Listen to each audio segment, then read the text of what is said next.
everyone. Today we have a very special person with us. उनका नाम है doctor Rohit Gurjar और उनके परिचय में मैं बस इतना ही कहना चाहूँगा कि he is a very talented person and a very kind person. और उसके आगे मैं उनका इंट्रोडक्शन देना चाह रहा था but I am not able to do that because उन्होंने इतनी सारी पढ़ाई करी है कि अगर मैं उनका परिचय देना चाहूँगा तो शायद कोई ना कोई उनकी डिग्री भूल जाऊँगा. So first of all I welcome doctor Rohit Gurjar on this platform and मैं उनसे रिक्वेस्ट करूँगा कि please introduce yourself to the audience. Hi everyone. तो पहले तो थैंक्स ललित मुझे बुलाने के लिए तुम्हारे शो पे. काफ़ी I mean I am very happy to talk to you and talk about, I mean, if in general, I mean, if it can help some students, then I'll be very happy. तो introduction मेरा ये है कि मैं अभी फ़िलहाल IIT Bombay में computer science पढ़ाता हूँ और 2.5 साल पहले ज्वाइन किया था मैंने 2018 में. तो तब से थ्योरेटिकल कंप्यूटर साइंस पढ़ा रहा हूँ और मेरा स्पेशलाइजेशन जो है वो थ्योरेटिकल कंप्यूटर साइंस है. मतलब कंप्यूटर साइंस के पीछे जो मैथ्स है, उसके पीछे जो गणित है, उसमें जो कंप्यूटेशन के जो फंडामेंटल प्रिंसिपल्स हैं, उस सब पे आधारित मेरी रिसर्च है और उसी से रिलेटेड चीज़ें पढ़ाता भी हूँ मैं. ओके, तो आपने अभी अपनी सिर्फ करेंटली जहाँ वर्किंग है उस बारे में बात करी. मैं चाहता हूँ आप अपनी थोड़ी स्कूलिंग के बारे में, अपने ग्रेजुएशन कहाँ से किया है, पोस्ट ग्रेजुएशन, उसके बारे में थोड़ा बताएं. हाँ, तो स्कूलिंग तो बहुत अलग अलग जगह से हुई मेरी. पापा का ट्रांसफ़र होता रहता था, तो कुछ साल बमनाला में हुई स्कूलिंग, फिर 1 साल बिकनगांव में था, फिर 4 साल सनावद में. तो 10वीं तक सनावद में था. फिर उसके बाद 11वीं 12वीं आईआईटी की तैयारी के लिए इंदौर आ गया और मतलब 11वीं 12वीं इंदौर से हुई और फिर उसके बाद बीटेक आईआईटी कानपुर से किया कंप्यूटर साइंस में. और मतलब मेरा शुरू में बीटेक प्रोग्राम था और मुझे ऐसा लगा कि थोड़ा रिसर्च को एक्सप्लोर करते हैं, रिसर्च का जो एरिया है, तो उसके लिए मैंने एमटेक में कन्वर्ट कर लिया. वहाँ पे डुअल डिग्री प्रोग्राम होता है, बीटेक एमटेक. तो मेरे 4 साल का प्रोग्राम था, उसको मैंने 5 साल में कन्वर्ट कर लिया. तो 5 साल में मेरा बीटेक एमटेक दोनों हो गया.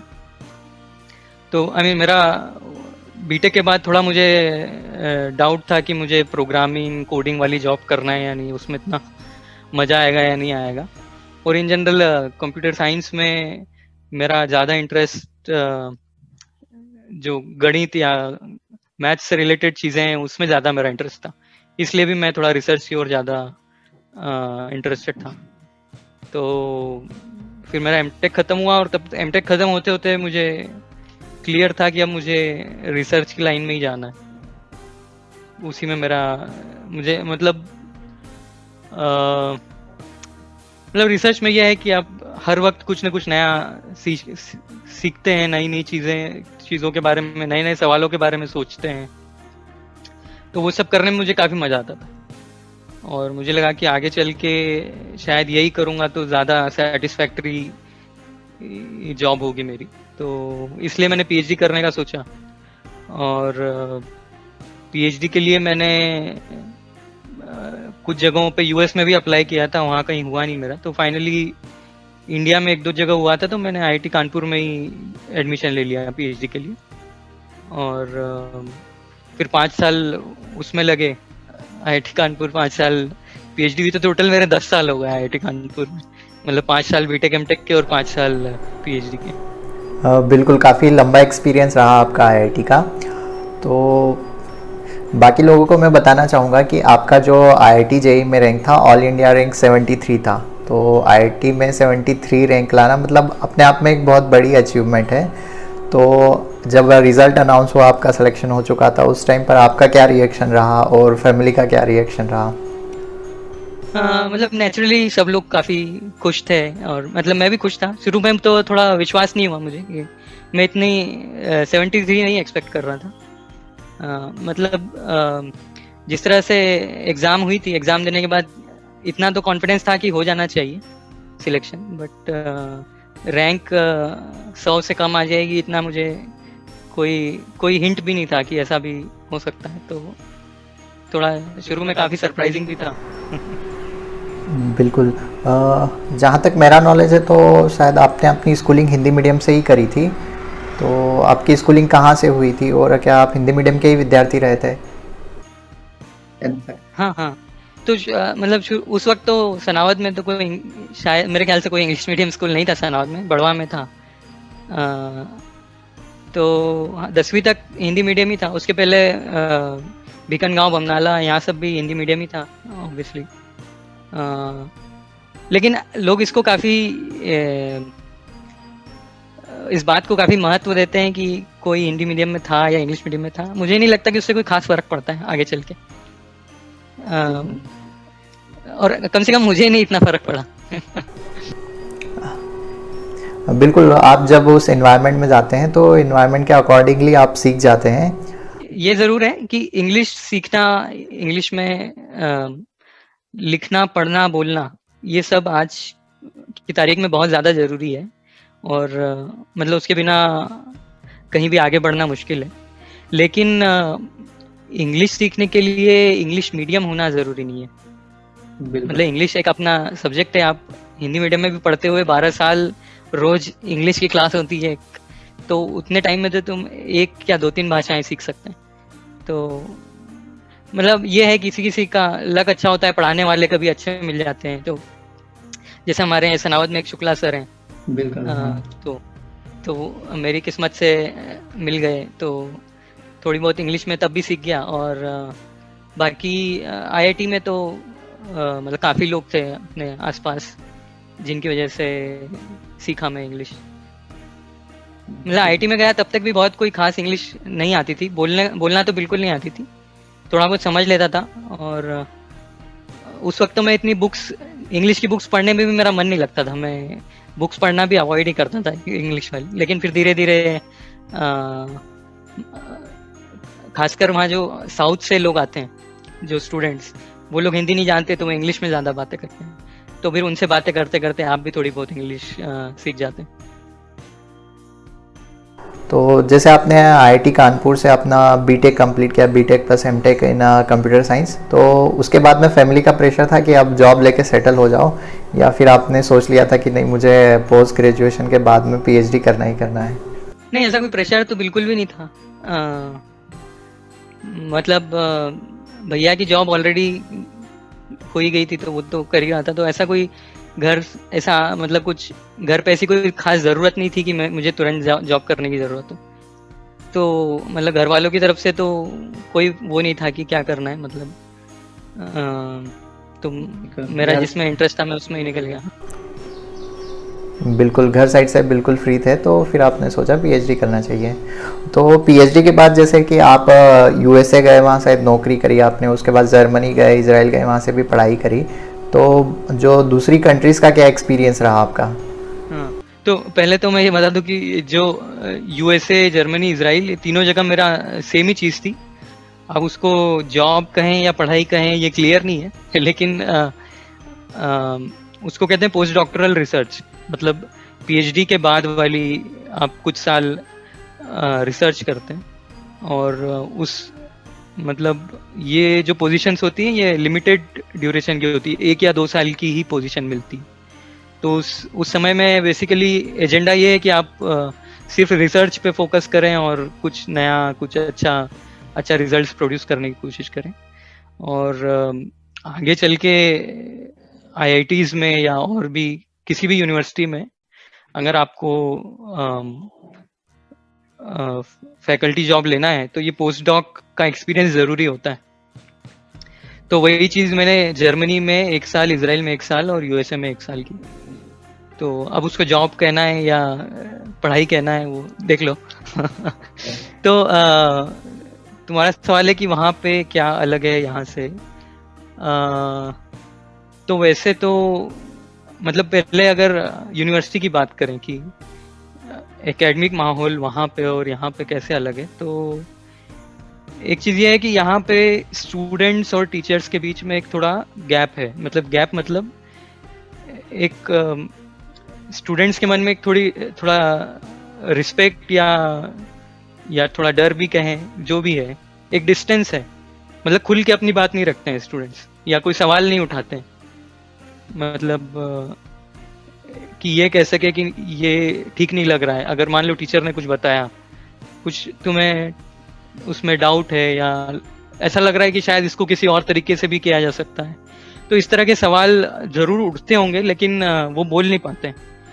अब उसके पीछे कारण कई हो सकते हैं, क्योंकि हमें मतलब बचपन से थोड़ा सिखाया जाता है कि एक गुरु के प्रति एक आदर भाव होना चाहिए और ये सब। तो वहाँ पे मैंने देखा कि ये काफी अलग है। मतलब वहाँ पे इस तरह की कोई झिझक या संकोच नहीं होती है। तो लोग बेझिझक स्टूडेंट्स जो है अपना जो भी उनका सवाल होता है या सजेशन है या कोई भी पॉइंट ऑफ व्यू है, तो उसको निसंकोच रखते हैं, क्लास में हो या क्लास के बाहर हो। या और मतलब टीचर और स्टूडेंट्स में इतनी हायरार्की नहीं दिखती है। मतलब थोड़ा फ्रेंडली रिलेशन ज़्यादा दिखता है, बजाय जो हमें यहाँ दिखता है इंडिया में। अब उसमें हाँ, ओके, तो आपने जो ये पोस्ट डॉक्टरल रिसर्च करी यूएसए से, इजराइल से और जर्मनी से, तो जैसे आप गए होंगे तो वहाँ पे आपको अदर कंट्रीज़ के भी जो स्टूडेंट्स मिले होंगे, तो उन सभी के साथ कैसा एक्सपीरियंस रहा आपका? मतलब पहले जर्मनी में मैं था तो ज़्यादातर मैं जर्मन स्टूडेंट से ही मिला। मतलब कुछ इंडियंस कभी कभी मिलते थे, लेकिन मेरा ज़्यादा इंटरेक्शन जर्मन स्टूडेंट के साथ ही रहा। और उसी तरह इसराइल में भी मेरा ज़्यादा इंटरेक्शन इजरायली लोगों के साथ ही था। हाँ, यूएस में ये था कि यूएस में कई जगह के लोग आते हैं, तो यूएस में कई तरह के लोग मिले, इंडिया के, इटली के, पाकिस्तान के, और इधर उधर कई देशों के लोग मिलते हैं। अब मतलब एक चीज़ मैं ये कहूँगा कि इन तीनों जगहों पे मुझे ऐसा लगा कि ये लोग एक वो फीलिंग नहीं आई कि एक डिस्टेंस वाली फीलिंग नहीं आती। जैसे मतलब ऐसा कभी नहीं लगता कि ऐसा कभी मुझे नहीं लगा ऐसा, कम से कम, कि वो लोग ऐसा सोचते हो कि ये बाहर के लोग यहाँ क्यों आ गए हैं, या मतलब किसी तरह का इरिटेशन, या एक तरह का बाहरी समझना कि नहीं ये बाहर के लोग हैं, इनको यहाँ नहीं किसी आना तरह का चाहिए, कोई यहाँ की। डिस्क्रिमिनेशन नहीं, कुछ नहीं। कम से कम मुझे नहीं लगा। ओके। मतलब होता जरूर है ऐसा, हर सोसाइटी में वो चीज़ है, लेकिन मुझे मतलब यहाँ की तुलना में मुझे लगता है कि वहाँ काफी ओपन सोसाइटी। मतलब अपने यहाँ तो क्या है कि कोई पड़ोस के राज्य से ही आ जाए कोई, तो हम उसको एक तरह से बाहरी ही समझते हैं। बिल्कुल। और थोड़ा हमारे यहाँ भी अपने वालों को अलग ट्रीट करते हैं, और जो अपने वाले नहीं है, अब अपने वालों की अलग अलग डेफिनेशन है सबके लिए। उसमें कई सारी चीज़ें आती है कि अपने वाला कोई कैसे डिफाइन करता है, लेकिन ये एक हमेशा बना रहता है कि ये अपने वाले हैं और ये अपने वाले नहीं हैं। बिल्कुल, मतलब आपका एक्सपीरियंस जो था ओवरऑल काफ़ी अच्छा रहा। तो जैसे कि आपने आईआईटी में 10 साल गुजारे, तो 10 साल में आईआईटी से जुड़ी बहुत सारी यादें होंगी आपकी, और आईआईटी की बहुत सारी खास बातें आपको पता चली होंगी। तो आईआईटी का एक्सपीरियंस कैसा रहा आपका? मतलब उस एक्सपीरियंस को शब्दों में बयान करना थोड़ा मुश्किल है। मतलब उसको मैं कह सकता हूँ कि जो पहले 5 साल थे, जो अंडर ग्रेजुएट वाले 5 साल थे, वो it was best time of my life कह सकते हैं। और मतलब सबको वैसे यही लगता होगा, मतलब जो भी हॉस्टल जीवन से, हॉस्टल वाला पीरियड, उसको काफ़ी फॉन्ड मेमोरीज रहती हैं सबकी। तो एक एक्सपीरियंस वाइज आईआईटी में एक सबसे बड़ी बात तो ये रही कि मतलब पढ़ाई लिखाई के मामले में मुझे पहली बार आईआईटी में जाके ऐसा लगा कि मतलब नई चीज़ें सीखना और पढ़ना और नई चीज़ें जानना, ये सब में मज़ा भी आ सकता है। मतलब it can also be interesting. मतलब स्कूल में तो बड़ा ही लठमार टाइप की चलती थी, ज़बरदस्ती पढ़ रहे हैं, रट रट के ही सब निकाला था स्कूल में। तो मतलब आईआईटी में काफ़ी बहुत सारे सब्जेक्ट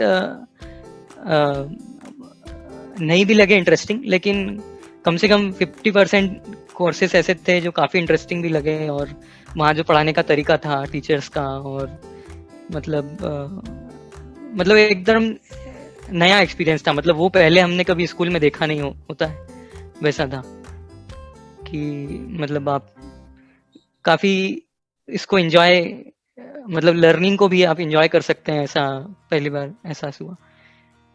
तो मतलब एक तो ये तो पढ़ाई लिखाई से रिलेटेड एक्सपीरियंस है, और दूसरा सबसे बड़ी बात तो ये है कि वहाँ पे जो कंपनी मिलती है आपको, जो दूसरे लोग, दूसरे स्टूडेंट्स हैं आपके साथ में जो, और जो वो देश दोस्त भर बनते से, हैं आपके। हाँ, दोस्त बनते हैं, और वो 5 साल हम लोग साथ में रहे, और बहुत ही अमेजिंग लोग, मतलब बहुत ज़्यादा टैलेंटेड लोग आते हैं, मतलब जैसा हर कोई एक्सपेक्ट करेगा कि काफ़ी टैलेंटेड लोग वहाँ आते हैं, और मतलब इट्स अमेजिंग, मतलब वो जो एक्सपीरियंस होता है ऐसे लोगों के बीच रहना 5 साल, और काफ़ी कुछ मतलब एकदम लाइफ चेंजिंग कह सकते हैं उस एक्सपीरियंस को, मतलब बिल्कुल जितना भी। आप उसमें सीखते हैं। टैलेंटेड जो मैं कह रहा हूँ, ऐसा नहीं कि सब पढ़ने लिखने वाले ही लोग थे, मतलब उसमें कुछ 10% ऐसे लोग होंगे जिनका पढ़ाई लिखाई में बहुत ज़्यादा इंटरेस्ट था, और एकदम वो मतलब कुछ लोग तो एकदम ज्ञान के अथाह भंडार थे, मतलब उनसे आप कुछ भी पूछ लो, उनके पास कभी भी चले जाओ तो कुछ आप सीखने को मिलेगा। लेकिन बाकी लोग पढ़ने लिखने में नहीं थे इतना, लेकिन वो लोग अपने अलग अलग अपने उसमें एक्सेल कर रहे थे, जो भी उनके इंटरेस्ट थे। कोई ड्रामेटिक्स में लगा हुआ है, कोई रोबोटिक्स में लगा हुआ है, कोई कोई पॉलिटिक्स में लगे हुए हैं, कोई साहित्य लिटरेचर, कोई एडवेंचर है, एडवेंचर क्लब में लगा हुआ है, ऐसे बहुत सारी अलग अलग चीज़ें हैं, और जो जिसमें भी है वो उसमें, मतलब जैसे कोई ड्रामेटिक्स में है तो वो उसको करते करते ही बहुत आगे निकल गए। तो मतलब उस टाइप के आपको अलग अलग तरीके, अलग अलग तरह के आई मीन बहुत सारे टैलेंटेड लोगों को करीब से जानने का और उनके साथ रहने का मौका मिलता है, तो वो अपने आप में एक अमेजिंग है। बिल्कुल। मैं आपकी फेसबुक प्रोफाइल देख रहा था और उसमें मुझे एक दिखा था कि आपने आईआईटी के आपके हॉस्टल की जो दीवार थी उस पर सचिन तेंदुलकर का पोर्ट्रेट बनाया था। तो अलग अलग टैलेंट होते हैं आईआईटी के लोगों में, शायद कुछ नया करने के चक्कर में आपने पोर्ट्रेट बनाया और काफ़ी अच्छा लग रहा था देख के। अरे हमारी विंग में था एक पंजी, मतलब हम लोगों का एक 20-25 लोगों का एक ग्रुप था, जो हम लोग 5 साल साथ में ही रहे। तो उसमें एक AIR रैंक 5 था, तो उसका नाम हमने पंजी रखा हुआ था सब। अच्छा, 5 तो से वो पंजी। हाँ, तो उसका स्केचिंग में बड़ा इंटरेस्ट था, तो स्केचिंग में भी वो काफी माहिर था, तो उसने ही वो दीवार पे स्केच किया, और बाकी हम लोग तो बस कलर फील कर रहे थे। कलर कलर हम लोग तो खाली वहाँ कलर फिल करने का काम कर रहे थे। जी। तो जो एक मेरा अगला सवाल था कि जैसे आपने पोस्ट ग्रेजुएशन के बाद पीएचडी करी, तो पीएचडी एक काफ़ी अनसर्टेन सी डिग्री है, मतलब टाइम के ड्यूरेशन में अगर देखें, क्योंकि आपको कई बार 5 साल 6 साल 7 साल इतना लंबा टाइम लग जाता है। तो इतने लंबे टाइम तक आपके अंदर पेशेंस होना काफ़ी ज़रूरी है। और फिर अगर कोई पीएचडी करना चाह रहा है तो उसको मतलब किस माइंडसेट के हिसाब से पीएचडी की तैयारी करना चाहिए। तो आपका जो है पीएचडी का पूरा एक्सपीरियंस रहा, उस बारे में थोड़ा बताइए। अच्छा, वो मैं बताऊंगा। तो पहले तुम्हारे साथ वाले कोई थे क्या जो पीएचडी करने की सोच रहे थे, या अभी सोच रहे हैं? मतलब अभी कोई सोच तो नहीं रहा है, लेकिन जैसे मेरी एक स्कूल की फ्रेंड है, वो अभी पीएचडी कर रही है, तो उसको अभी कंप्लीट होने में सपोज 1-2 साल और लगेगा। और मैं अगर अपनी खुद की देखता हूँ तो जैसे मुझे नौकरी में अभी 5 साल ऑलरेडी हो चुके हैं, तो मतलब इतना लंबे टाइम तक आपके अंदर पेशेंस होना मतलब वो बड़ी बात होती है। पेशेंस तो चाहिए काफी, मतलब पेशेंस के बिना तो नहीं हो सकता है। और पीएचडी के दौरान भी मतलब ऐसा होगा कि साल 2 साल 3 साल निकल जाएंगे और प्रोग्रेस के नाम पे इतना कुछ विजिबल नहीं होगा। मतलब आपने काम किया होगा, आपने मेहनत की होगी, लेकिन रिजल्ट आने में कॉन्क्रीट थोड़ा टाइम रिजल्ट लगता निकल है, नहीं पाता। कॉन्क्रीट रिजल्ट निकलने में। और शुरू में काफी टाइम तो आप सीखने में ही जाता है, क्योंकि इतना सारा ऑलरेडी किया हुआ है लिटरेचर, इतना सारा रिसर्च ऑलरेडी है, उसको पहले समझने में, पढ़ने में, समझने में, कि और फिर इस चीज पे आना कि अब वो कौन सी चीजें हैं जो अभी तक सॉल्व नहीं हुई है, और अब उन चीजों पे मैं काम करूं। तो इस स्टेज तक आने में ही काफी टाइम लगता है, और फिर उस स्टेज से भी चालू करो, फिर आप कुछ प्रॉब्लम डिसाइड करो कि हाँ मैं इस पे अब काम कर रहा हूँ। फिर उसमें भी हो सकता है कि आप थोड़े काम करते रहे, लेकिन जैसा आपका एक्सपेक्टेड प्रोग्रेस है वैसा नहीं हो पा रहा है, तो फिर कुछ नया ट्राई करो, कुछ थोड़ा अलग डिफरेंट ट्राई करो। और अम, तो थोड़ा अनसर्टेन तो है, लेकिन अब इसीलिए एक पीएचडी में गाइड भी होते हैं। तो बेसिकली यही है कि आप, प्रॉब्लम्स तो बहुत सारी आएंगी, लेकिन उन सब के लिए आपके पास एक गाइड है जो आपको बताएंगे कि कैसे आगे बढ़ना है। बिल्कुल। और जैसे आप ग्रेजुएशन के बाद एमटेक करते हो और उसके बाद अगर आप पीएचडी करते हैं तो गवर्नमेंट ऑफ इंडिया की तरफ से कुछ फाइनेंशियल सपोर्ट मिलता है क्या, कुछ स्टाइपेंड मिलता है क्या उन लोगों हाँ, को? एमटेक में भी तो रहता ही है, तुम्हें पता ही है कि एमटेक में, पीएचडी में शायद अभी 30,000 या 35,000 है, 30 है। और एक प्राइम मिनिस्टर पीएचडी फेलोशिप भी चल रही है, उसमें 70,000 मिलते हैं, पर उसमें कुछ चुनिंदा लोगों को ही मिलती है, वो सबको नहीं मिल पाती है। और भी ऐसी बहुत सारी फेलोशिप्स मिलती है पीएचडी के दौरान। तो अगर आपका तो वह काम थोड़ा बहुत इंडस्ट्री एप्लीकेशन ओरिएंटेड है, तो कई सारी कंपनियां भी पीएचडी के लिए स्कॉलरशिप देती है। तो गूगल, आईबीएम, इन सब से भी, टीसीएस, ये लोग भी देते हैं माइक्रो पीएचडी स्कॉलरशिप। और मतलब ये 30,000 से ज़्यादा ही देते हैं, तो स्कॉलरशिप तो ठीक ठाक मिल जाती है। मतलब जॉब की तुलना में ऑफ कोर्स उतनी अच्छी नहीं है, मतलब अगर जॉब कर रहे होगे तो शायद इससे कहीं ज़्यादा सैलरी मिल रही होगी, लेकिन मतलब अब थोड़ा बहुत समझौता तो कहीं करना होगा। और जो इसके पहले हम बात कर रहे थे कि थोड़ा पेशेंस होना चाहिए, और अगर थोड़ा असमंजस है कि पीएचडी करना चाहिए या नहीं करना चाहिए, या अगर इन सब चीज़ों से डर लग रहा होगा कि पता नहीं कुछ हो पाएगा या नहीं 5 साल के बाद, तो मतलब उसका एक ही तरीका है जानने का। मतलब थोड़ा बहुत मास्टर्स डिग्री में भी थोड़ा बहुत समझ में आता है कि रिसर्च का क्या एक्सपीरियंस होता है, रिसर्च कैसे होती है, तो उससे भी कुछ आइडिया लगता है। और तो एक बेसिक टेस्ट तो यही है कि तुम्हारे इंटरेस्ट के हिसाब से ही देखो। अगर तुम्हें लगता है कि मेरा इतना इंटरेस्ट है कि मैं 5 साल इस चीज़ को दे पाऊँ और कंटिन्यूसली काम कर पाऊँगा उसमें, तो मतलब ऐसा इस बात को लेकर आशंकित नहीं होना चाहिए कि कुछ होगा या नहीं होगा 5 साल में। वो हो जाता है, आइडियाज़ नए कुछ ना कुछ आ जाते हैं अगर आप लगातार एफर्ट डालते रहें, और अगर उस चीज़ में रियली आपका इंटरेस्ट है तो कुछ ना कुछ तो हो ही, मतलब निकल ही आता है रिजल्ट। बिल्कुल। मतलब आपको थोड़ा पेशेंस रखना है और थोड़ा कॉन्फिडेंट रहना है कि मैं लगा रहूँगा तो हो जाएगा। और जैसे पीएचडी के लिए मिनिमम तो 5 साल होता है, या 5 साल से कम में भी पीएचडी हो जाता है? मेरे ख्याल से मतलब कम से कम साइंस और टेक्नोलॉजी की जो पीएचडी है, कम से कम 4 साल तो लगते हैं मेरे ख्याल से। मैंने 4 साल से कम बहुत रेयरली सुना है, तो मिनिमम 4, 5 या किसी को 6 साल भी लगते हैं। मतलब वो फिर बहुत सी चीज़ों पे डिपेंड करता है एक्चुअली, तुम्हारे गाइड कैसे हैं, किस टाइप की रिसर्च है। किसी किसी रिसर्च में डाटा कलेक्शन में ही बहुत टाइम लगता है, तो उस पर भी डिपेंड करता है। तो जो मेरा आखिरी सवाल है कि जैसे कि you are an inspiration to all of us, because जिस आईआईटी के लिए बहुत सारे लाखों बच्चे तैयारी करते हैं, आज आप उसी आईआईटी में सिलेक्शन पाके वहाँ से पढ़ाई करके आप उसी आईआईटी में आज पढ़ा रहे हैं। तो आप जैसे बहुत से लोग हैं जो इस आईआईटी की फील्ड में या किसी अन्य फील्ड में भी थोड़ा सक्सेसफुल होना चाहते हैं, तो उन सबको एक क्या मैसेज देना चाहेंगे आप? अभी मैं ऐसे इंस्पिरेशन वाला ज्ञान देने वाला टाइप तो आदमी नहीं हूँ, और सक्सेस का भी ऐसा है कि सबके लिए अपनी अपनी अलग अलग शायद परिभाषा है सक्सेस की, तो कोई सक्सेस मंत्र भी नहीं मैं देने वाला हूँ। पर मैं इतना कहूँगा कि मतलब आज की तारीख में नॉलेज काफ़ी इम्पोर्टेंट है, मतलब अलग अलग चीज़ों का।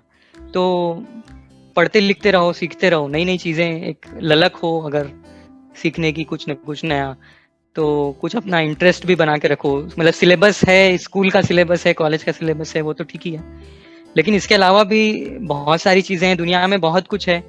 और पहले जैसे हम डिस्कनेक्टेड थे वैसे आज तो नहीं है। आज आई मीन सबके पास मोबाइल है, डाटा है, बहुत सस्ता है मोबाइल डाटा है, तो सब कुछ आपकी जेब में है। मतलब आप जो भी सीखना चाहते हैं, जो भी पढ़ना चाहते हैं, वो वाली लिमिट अब नहीं रही कि एक रिसोर्स कंस्ट्रेंट वाली लिमिट अब उस हद तक नहीं है, अभी भी होगी बिल्कुल। तो कुछ ना कुछ इंटरेस्ट बना के रखो अपना अलग भी, और मतलब हमेशा कुछ ना कुछ नया सीखते रहो। ये कोशिश करो कि कुछ सीखते रहें, पढ़ते रहें। और हमारे यहाँ एक पढ़ने का कल्चर बिल्कुल नहीं है शायद, कि मतलब हम बस स्कूल की किताबें पढ़ लेते हैं और बस उसी उसके को आगे हम कुछ नहीं पढ़ना पढ़ते। कह देते हैं। तो उसके अलावा बहुत कुछ है दुनिया में पढ़ने के लिए। किताबें हम लोग मतलब कम से कम मेरे साथ वाले जो थे, मुझे तो नहीं पता कि कोई किसी को पढ़ने का शौक हो, लेकिन आईआईटी में मैंने देखा कि काफी सारे लोग थे जो अपने इंटरेस्ट से कई सारी अलग अलग चीजें पढ़ते थे। वो कुछ भी हो सकता है, मतलब नॉवेल्स हैं, लिटरेचर है, वो अलग है। उसके अलावा साइंस टेक्नोलॉजी से रिलेटेड कुछ भी, या कुछ भी फिलॉसफी, जिसको कहते हैं ये, मतलब लाइफ इन जनरल, लाइफ के बारे में कुछ, मतलब कई तरह की किताबें होती हैं। कुछ भी अपना इंटरेस्ट बनाओ, पढ़ते रहो। पढ़ने को जितनी तवज्जो देनी चाहिए उतनी हम लोग नहीं देते हैं। बिल्कुल, कुछ ना कुछ पढ़ते रहिए और नॉलेज गेन करते रहिए, क्योंकि वो कहते हैं ना कि आज से 3 साल 5 साल बीत के बाद जो आप में डिफरेंस होगा वो वही होगा कि आपने इस दौरान कितना नॉलेज गेन किया है। और जैसे अब कई सारे बच्चे हैं जो कॉलेजेस में हैं जहाँ पे कुछ खास पढ़ाया नहीं जा रहा है, तो अब उन लोगों के लिए भी काफ़ी सारे ऑप्शंस खुले हैं कि आप कोई भी कोर्स, कोई भी बेसिक कोर्स किसी भी फील्ड का ले लीजिए, उस पर कहीं ना कहीं टॉप यूनिवर्सिटीज़ के आपको कोर्स ऑनलाइन मिल जाएंगे और फ्री में मिल जाएंगे। तो इस तरह के रिसोर्सेज की अब कोई कमी नहीं है वैसे तो। मतलब अगर एक सीखने की ललक है तो ढूंढो, कहीं ना कहीं कुछ ना कुछ तो मिल ही जाएगा। और सीखो कुछ ना कुछ नया। बिल्कुल। So at the end doctor Rohit Gurjar, हमारे साथ जुड़ने के लिए बहुत बहुत धन्यवाद, and thank you so much for sharing your experience with us. तुम्हारा भी बहुत बहुत धन्यवाद। ये जो कर रहे हो तुम, बहुत अच्छा मुझे लग रहा है कि अलग अलग लोगों से जो बातचीत करने का प्रोग्राम बनाया है तुमने, बहुत ही अच्छी बात है। और उम्मीद करता हूँ कि ये मतलब बच्चों के लिए काफ़ी उपयोगी साबित होगा, सुनने को उनको मिलेगा अगर इतने सारे अलग अलग लोगों का एक्सपीरियंस। दोस्तों, अगर आपको ये वीडियो अच्छा लगा तो वीडियो को लाइक करें, और अगर आपको लगता है आपके आसपास भी कोई इससे सफल व्यक्ति है जिसकी कहानी हर किसी तक पहुंचना चाहिए, तो हमें कमेंट करके बताएं, और इस वीडियो को बच्चों के साथ शेयर करें ताकि उन्हें आगे बढ़ने की प्रेरणा मिल सके, और चैनल को सब्सक्राइब करें ताकि आने वाली आगे की इंस्पिरेशनल स्टोरी आप तक जल्दी से पहुँच पाए। धन्यवाद।